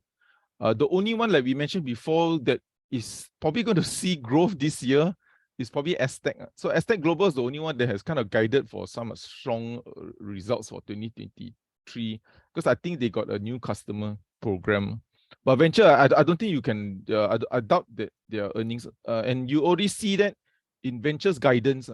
Why the ventures guidance is important, the outlook statement is that whenever us analysts, when we go for their analyst briefing, all they tell us is when we ask them about outlook, they ask us to read the statement. So it's the same thing. So what you know is what all the analysts know. Yeah. So we will normally ask, what's your outlook? Then the management will tell you, please read the outlook statement. So so we read the outlook statement, and the outlook statement is actually quite negative compared to their previous outlook statement. Yeah. So we think it's going to be soft for them. Okay. I'll move on to the rest. You've got anyone on KIT or? Yeah. Thanks. There's some worries on commercial real estate. Do you see any of our SREIT companies having related risk? Yeah, so for this commercial real estate, just now I did the Keppel REIT presentation. Yeah, so from that we can see that the Singapore Commercial office assets are still very resilient, especially since the average PSF, the rental is at all-time high at 11.75. Yeah, so and the physical occupancy is 80%, around 80% for Singapore. I mean that is including a lot of companies they adopt like three-day work week. So like Monday and Friday maybe they work from home. So yeah, it's quite resilient for Singapore companies, the office side. But the worry is definitely from the US commercial real estate. Yeah, I think it's not new news that Manulife is having a lot of issues, and yeah, every other week there's some negative news on the US commercial real estate and this manager, that manager defaulting on their loans, especially those encumbered ones, based on the property, when they took loans based on the property, and with the property devaluation and the interest rates rising, especially they took floating loans, a lot of them got hit. Yeah, so the US commercial real estate is the one that's having issues, not so much the Singapore side. Yeah, so I hope that answers your question. Yeah, so we don't see the Singapore companies with Singapore assets like Keppel REIT having these US office related issues. I think there's one on Prime. Do you think Prime has hit bottom? The TA part, I'll leave it to Zane. So there's let me take a look. What's Prime share price? Yeah, so Prime, yeah, has been on just falling ever since there was some bad news, and basically since their FY22 results. So since then, I guess Brookfield defaulted and Manulife had some issues. Yeah, so all these negative sentiment definitely affected them, but we can't really call when is the bottom, so that one we will leave it to Zane. Yeah, but fundamentally, like I mentioned, is trading 0.27. That is like I think 0.4 times price to book now. Yeah, because the NAV per share is 70 cents for Prime, so it's really steep discount, and they are trading at a extremely high yield, dividend yield also. 15% remember correctly at this price, yeah, it's way higher. Yeah, so I'll leave that TA there. Yeah. Prime will release the results on 10 May after market open, just for everyone's yeah, just in case anyone not just to let everyone know, the results will be out on 10 May after market close for Prime. Yeah, then we definitely have to keep a lookout on that. Yeah, because they'll give some updates. I think all the US REITs also Core they just released. Manulife will release on around the same time as Prime. Yeah, but the Core results was okay right there. Yeah. Well, I can't remember off the top of my head. Let me take out some notes. Actually, the Core results were okay. Yeah.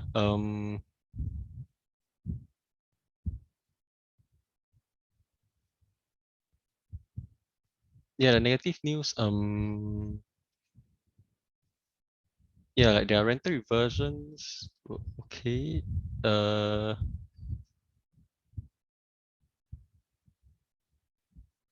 they also have some tenant expansions rather than contractions. Because Core is not really in the gateway cities. The gateway cities are those where the negative news are, like especially downtown LA and all the big companies moving up from California. So the beneficiaries are actually those with assets that are not in these gateway cities, and like especially those red states. And Core is in a lot of them, like Texas, Houston, Texas, all that. Yeah, a lot of them are moving up from California to Texas. So yeah, actually Core is a beneficiary. Yeah. So yeah, the results were okay. Okay. There's one more. Your topic for SG Industrial REIT. If you can't, then maybe you can just move on to technical first. Okay. So yeah. So for SG Industrial REIT, we have Keppel DC. I think that's our only coverage. We don't have for industrial REIT. We don't cover any other industrial REIT. So yeah, we can't really comment on any other picks for that for now. Yeah, thanks. I think I'll hand over the rest of the time to my colleagues. Zain, Okay, thanks everyone. I'll move on to the TA portion. Let me just share my screen.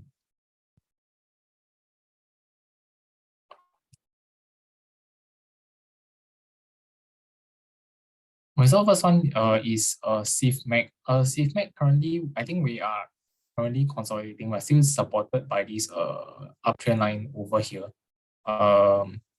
But currently momentum looks kind of weak on the MACD, so we can see whether it's supported, or probably we could see a little more pullback to maybe retest the lows, recent lows around the 67-cent mark. But then for currently, if the price manage to hold up, I think current resistance will probably be around 70.5 cents onwards to about 72 cents in this area. So we'll probably continue to trade in a tight range in this wedge for now. Okay, next one is Hong Kong. So for Hong Kong, I think currently it's showing a little bit of weakness. I think we have this possible uptrend channel or rising wedge that's being broken. Currently price, I think, is still holding at the $1.03 mark, which is this horizontal resistance that we broke out of. So we do need to see whether price is able to hold here and do a bounce to the resistance zone from about 107 to 108. If not, the weakness might actually continue, where we might see a little bit more weakness down to test maybe $1, which is also the psychological level, where it coincides with a previous swing low back in end March over here as well. And then for Silverlake, I think we are currently still pulling back in this downtrend channel. We have existed since December of last year, so it's been quite long. For now, price is finding support around the 32.5 cents area over here. But if price goes a little bit lower, we could retest the next support level near the 30-cent mark region over here, which could be a good support since there is a swing lows over here, and then it matches with this uptrend line support over here as well. So if price, if you're looking to buy, I think this could be a good area for a possible entry if price go down lower, or if you're willing to buy at this support near the 32.5 cent mark, it's also possible if you think it can hold over here. Then moving on to Keppel Corp. Okay, for Keppel Corp, it's still very strong. Price is still trending upwards daily for now. So I think for resistance price, I think the market can still move higher. In terms of support, if we do see a little bit of pullback, I think we can use this uptrend support line as a form of guide for the dynamic support. So if price probably come down to this trend line, I think will be supported for now, which is probably around maybe the 620s area if it does a little bit of a retreat. And for CDL, I think we are still trading in a wedge over here, so not much movement. You can see recently it's just been in a sideways range, resistance near the close to 750, and the support is around 730 over here. So I expect that to continue unless we break downwards of the range, then maybe we could see maybe lower levels near 715. If not, we should see some support around close to 740 for now.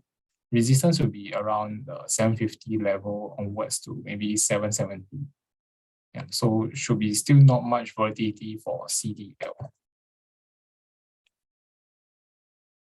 Okay, then for UOL, currently we are testing this trend line resistance, which stretches back 2019. But the good thing is that price actually broke out of a recent horizontal resistance at around 710. So previously it was acted as resistance twice. If price is able to hold above this level, it will be bullish sign to continue and upwards, to continue the recent upwards movement to possibly test a previous support that was broken around 730, then followed by around 750 over here. If if we can't find, if it breaks down due to the trendline resistance, then maybe we could see lower prices. Maybe it will trade in a range and revisit some of the lower prices near $7 over here. And for Hoppa, Hoppa, I think we are finding a little bit of resistance after we tested around 980. So previous horizontal resistance level, we broke down of it. We did a retest. Currently, there's some resistance. We might be pulling back in a bit of a downwards channel for now. So that could actually continue for now. Support might be near maybe 960, while resistance is around 980 for now.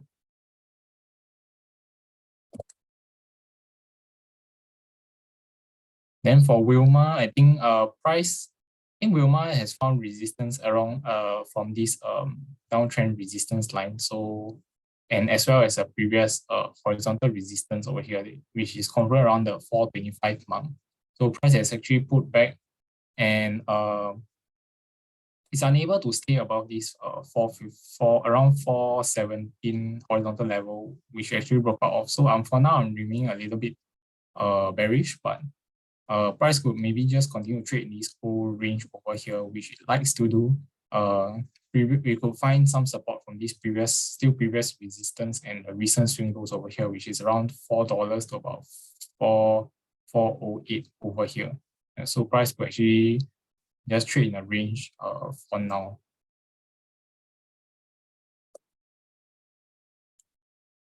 Okay, then for Hang Seng Index, Hang Seng, we are seeing a little bit of a range taking place. So resistance has been at around 20.7K. Then first level of support is around the 20K psychological level. We see a range over here. Currently is a little bit down. So the next level of support I think we could test is around the 19.7K level, which was a prior resistance over here. So I think we probably will be kept within this range over here for now.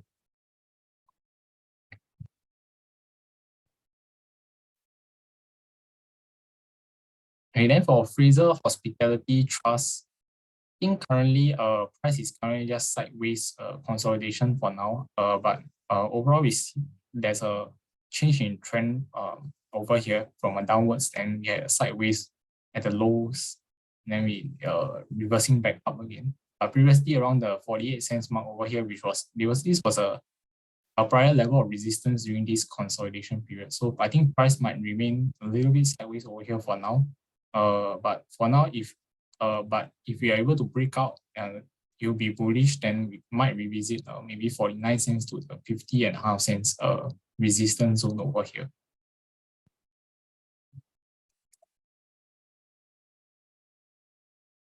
And for CDL Hospitality Trust, I think we're still bullish for now because after the breakout of this downtrend line, still trading in this uptrend channel for now. We can expect some resistance still around the 126, 127 level, which is the channel resistance, as well as this support level that was being broken previously over here. So this you can see this 126, 127 horizontal is a key level, since it was a previous resistance over here, and then we saw it become a support, which became a resistance after, which will become a resistance after we saw a breakdown again. So this is one level to take note. For support wise, probably around 122 to 123, we will see support, which is this horizontal level that we actually overcame over here. So probably a tight range over here for CDL Hospitality Trust. Okay, then for Bank of China, I think Bank of China, currently we are a little bit pulling back after hitting a bit of a resistance around 316 to about 320. So I think I mentioned last week that over here we could expect some form of resistance at 316 to 320 mark, because over here back in 2018 was a two previous swing high levels, and looks like price currently retreated a little bit, but we are still on an uptrend, supported by this uptrend support line over here, and then this previous horizontal resistance around 306 will also act as support. So for now, probably 306 to maybe 310 over here will act as a current support. Price will hold around these two supports over here.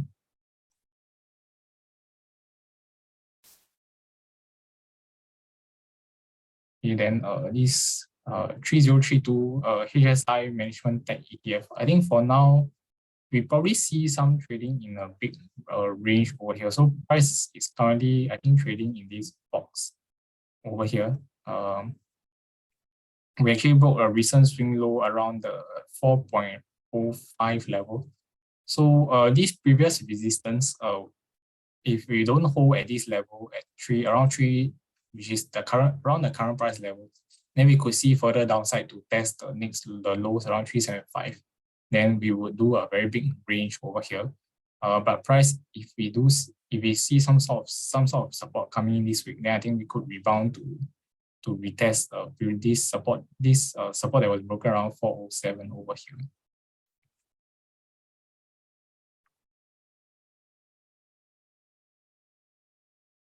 Okay, then for Tencent, looking a little bit bearish for now. Price is currently trending downwards, and then we are unable to find support at this 350 swing low, which was a prior horizontal resistance. So if the downward momentum continue, I think we could retest lows around 330 over here. Then we should be able to find some support. If price continue to move lower, then this next support level will probably be a retest of this downtrend channel that we broke out of. Then maybe it might be around 320 over here if price moves lower below 330.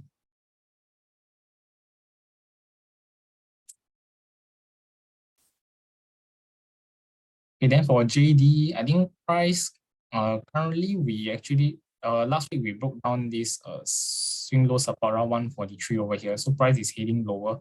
We are also facing a resistance from this downtrend resistance line over here. So currently still bearish, but we are near a possible support, which was a previous swing low back in October around the 137 price level. So a little bit more over there, price could find some support level. If you go lower than that, there will be a retest of this trend channel breakout, as well as this big downtrend support line since 2020. So the next good level of support, if 137 fails to hold, might be around the 120 level over here. Yeah, so these are some of the key levels to take note of. Then moving on to Ping An Insurance, I think it's one of the stronger ones in the Hong Kong market for now. So it looks like a classic previous resistance retest. So previously around the $53 was previous resistance. Currently, price is doing a bit of retest. I am expecting some support to come in over here.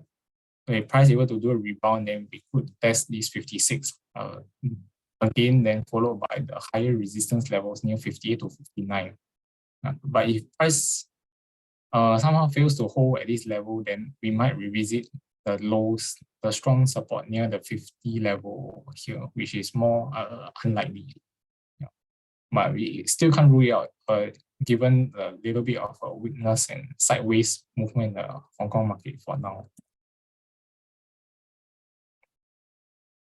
Okay, then moving on to the local banks. Currently, not much movement for all of them. Currently, you can see DBS is a very clear range trading mode over here. So the support is coming in closer to the $32 mark. Resistance is near 33, so it's a $1 range. Then also price is finding support along this uptrend support line for now. So I think trading, the volatility should be quite muted since the results is probably coming out soon as well. So I think price will probably just continue to trade in this range or small area. Yeah. And OCBC, you can see currently moving outside of this wedge pattern over here, but the overall trend is still more of a sideways range over here. So support is near the 1260 to 1270. Resistance is near 1290. So I expect this range to continue as well. Then for UOB, it's also a similar case over here. You can see resistance is near $30.20. Support can come in from around the 29.10 to about 29.40 over here. So we also see a very big range for UOB as well, which currently all three local banks are currently trading in this range. Okay, for prime US REIT, I think this will be that's interesting. So for prime US, currently we are at this downtrend channel near the support over here. There's been a bullish candle reaction over here. So it looks like some support is coming near the 25 cents mark. This could mark a temporary bottom for prime US, I think. If you look at back in January where price actually retested this level, we had a rebound over here. Something similar could take place over here if this holds. So if you're looking to trade, I think you can buy around this area, and if you can place a stop loss somewhere below, if you're thinking this can form the rebound. Short-term resistance-wise will probably be this horizontal support recently that broke down around the 29 to about 29.5 cents mark, then followed by around the 33.5 cents level, which was a higher resistance level formed for prime. So these are the few levels to take note of for prime US REIT. Okay, then for Keppel Pacific Oak, currently we could be looking at a possible break of this downtrend resistance line, but price is still more of a sideways range bound pattern over here. So current resistance might still be at 39 cents, but if we do break above, I think we can see 41 cents next, which is a prior support. Then current support will probably be still around the 36 cents mark over here. But overall, I think price might be starting to turn a little bit more sideways from this downtrend. Little bit is turning more sideways over here, so that could facilitate some sort of rebound move for Keppel Oak if we do break above 39 cents.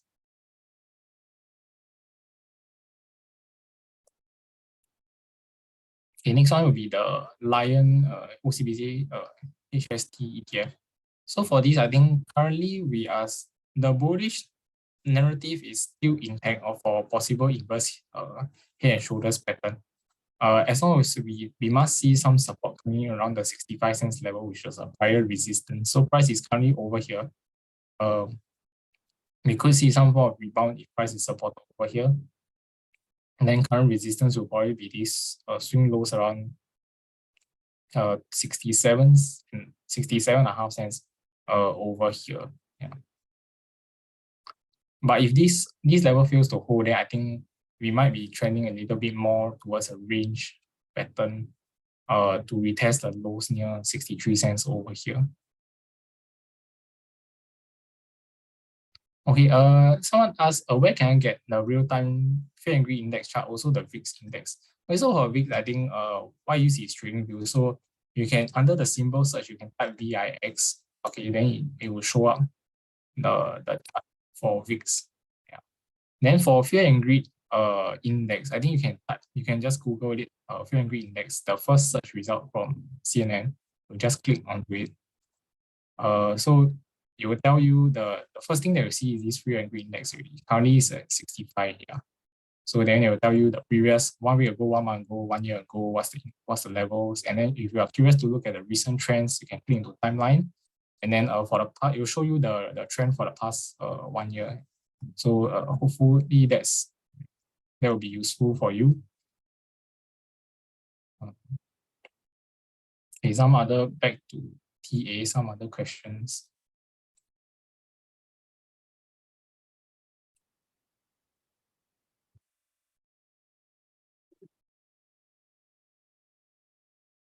I think my screen is currently a bit hanging. Just give me a moment. Apologies.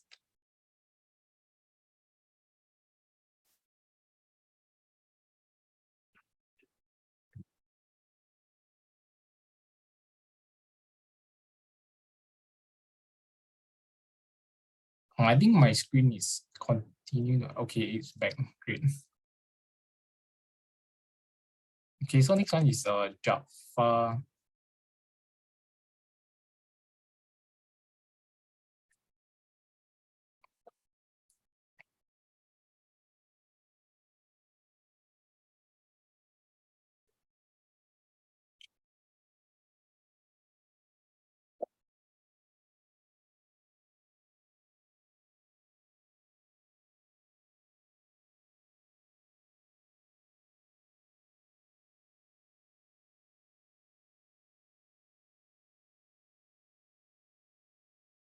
I'm not sure why it should not. Okay, it's back.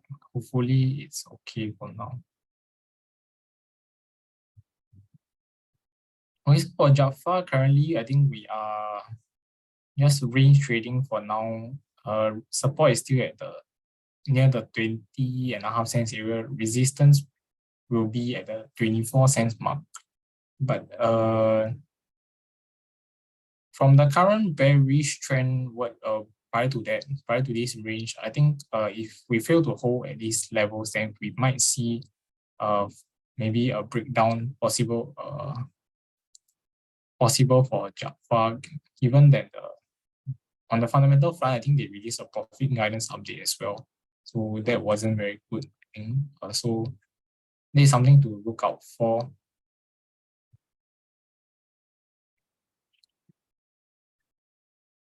I think my trading view is currently lagging.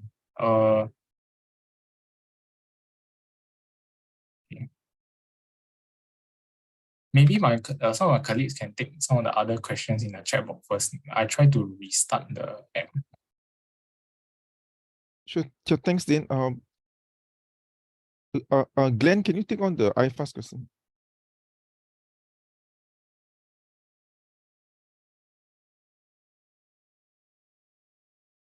Yes. Okay. So the question is, why is SGX growing while iFast is languishing in this environment? Okay. So I mean, iFast, we don't cover iFast, but we do cover SGX. So okay, I'll touch on the positives of SGX and also why iFast is sort of in this like lull period. So for SGX, the main thing is that yes, there are securities and both their securities and derivatives daily average volume is definitely lower than if you compare year-on-year basis.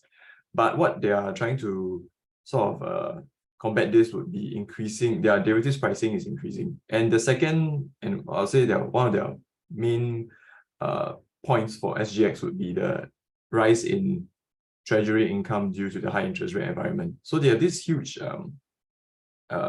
collateral balance which they hold. I think it's around 13 to 14 billion worth. So they earn interest on these collateral balances. So when the interest rates were low, they actually their interest income from these collateral balances were, I think, almost more than half. But if going into 2023, with the rise of interest rates, they're actually starting to pick up. And in the first half of FY23, you can see that actually it matched the full year 22 treasury income levels. And the interest rates are now at all-time high. So we have not seen this high. So we do expect their treasury income to more than double at least. So we might even be looking at a tripling of the treasury income. And that will add around, their treasury income was, I think, around 100. We should expect around 100 to more than 100 million of treasury income, treasury income interest. So, okay, so for iFast, for the negatives for iFast, I think what we have seen in the last few quarters at least is that their AUA has been continuing to fall. So while their net inflow of client assets has remained positive, at least for the last 2 quarters, but you have seen that there's a big difference in their inflow of client assets. I think it has gone down by up to like 70%, at least in the, 50 to 60% for the 4th quarter of 2022. So that's the last results. And this actually made their revenue decline. So their revenue has declined in the last quarter by about 13%, if I remember correctly. So at least the good positive for them is that their recurring revenue is still stable and has increased slightly, but their non-recurring net revenue is actually down. So I mean, for iFAST, their main selling point is which is what they have been trying to push, is that what everyone is expecting would be their e-pension business, the Hong Kong e-pension. So their guidance has been maintained, and however, it has not really fully come in yet. So it has not really shown in their revenues yet. So we should expect it to continue to come in, at least in the second half of 2023. And the second point that iFAST is also trying to push would be their iFAST Global Bank, which is their UK bank which they acquired. So this also hasn't really been they haven't really fully phased it out yet. So it's still very much in the starting phases. So they're trying to get into into digital personal banking and so on and so forth. And it's actually still incurring initial startup losses, and they're only looking to achieve profitability starting in 2024. So I guess they have a lot of big plans ahead for the future. But I mean, currently, why it's still languishing, I mean, as what the question said, is mainly because they have put a lot of capital and effort into building for the future. So currently, I think you will have to see that their revenues will continue to slow down. But I think in mid to end 2023, we should start to see the Hong Kong e-pension revenue start to flow in. So this should start to recover, at least in the later part of the year. Yeah, I hope that answers the question.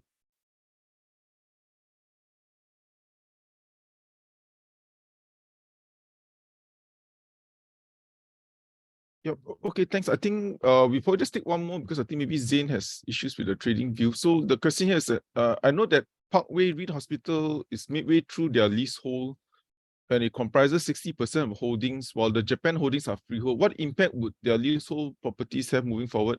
Yeah, I think most of their leasehold only expire in 2075. So there's probably another 50 more years. The 20 years is probably the master lease agreements, which I think most likely that will be renewed. But in theory, since if their leases, that means the actual lease on the property only ends in probably another 50 more years, in theory, you're supposed to depreciate whatever returns by 2%. I mean, this is in theory, but I think in reality, I mean, the market doesn't do that. And even the valuers may not even take that into account. So I'm not sure when is I mean, it's an interesting question, like how close do you come to the end of your leasehold period where the valuers take into account this time decay? And when should the market? I don't have the answer there. That's something that because it's never come. Most of the assets don't come. But in theory, what we mean is that if there's 50 years left in the lease, if they were to give you a return of 3%, technically the real return is only 1%, because another 2% should be deducted. But because the property values continue to stay so long, to hold, right, and it doesn't deteriorate, because in theory the property value should also be depreciating 2%. But I really don't have a good answer for that. It's something that which I guess one day we should have to ask some of the management of any companies, like how do valuers account for the leasehold? When will the sensitivity start to hit the valuations? Because right now valuations keep on rising, but there should be some time decay eventually, because although 50 years is still far, not my problem at least. But it's an interesting topic. Yeah. But so the question, what impact will it have in the near term? I don't think there's going to be any impact, because 50 years is, if the valuers don't take that into account, then the valuations will still hold and might even creep up. So I don't think there's no impact near term.